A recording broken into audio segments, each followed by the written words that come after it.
น้อยทุกคนล้วนจะเป็นศิลปินแต่ปัญหาจะบอกว่าเขาจะหักษาความเป็นศิลปินเขาได้ไหนหลังจากที่เขาใหญ่ขึ้นมา อันนี้คือปัญหาเป็นอย่างไรหลายคนมักอ้างว่าค่อยมีสุขภาพบ่ดีค่อยมีขาดตัวนี้เราค่อยจึงบ่สามารถเฮ็ดธุรกิจประสบผลสำเร็จได้คนส่วนใหญ่แล้วเป็นมักหาเหตุผลมาแก้ตัวเพื่อจะบ่เห็นแต่ว่าเขาเสียข้ออย่างนึงคือเขาเป็นคนขี้อายบ่กล้าแสดงออกจุดที่อาจารย์อยากมาเป็นนักเขียนนักเบานี่ย้อนหยังย้อนหรือว่ามีแห้งบันดาลใจตู้ไหลนะที่ว่าอาจารย์จะได้มาเฮ็ดด้านนี้คนเรามีพรสวรรค์ต่างกันแต่สามารถประสบความสำเร็จได้คือกัน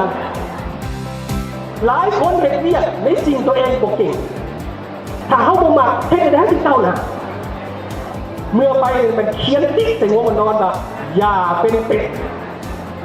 คนที่มีความเป็นเลิศบ่เป็นคนเก่งรอบด้านแต่เป็นคนเก่งเฉพาะด้านเขาต้องแหลมคมเฉพาะด้าน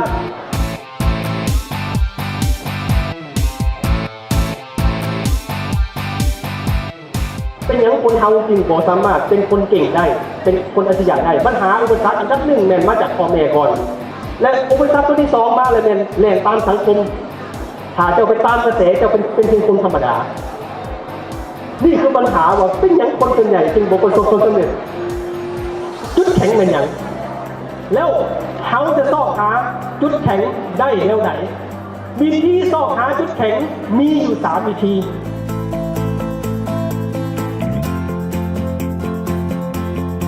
ลองเห็นกิจกรรมอย่างไรสังเกตเบิ่งว่าเขาเห็นอย่างเขาเห็นดีเห็นอย่างเก่งเห็นอย่างที่รู้ได้ไวนั่นแหละคือเขามีพรสวรรค์ด้านนั้น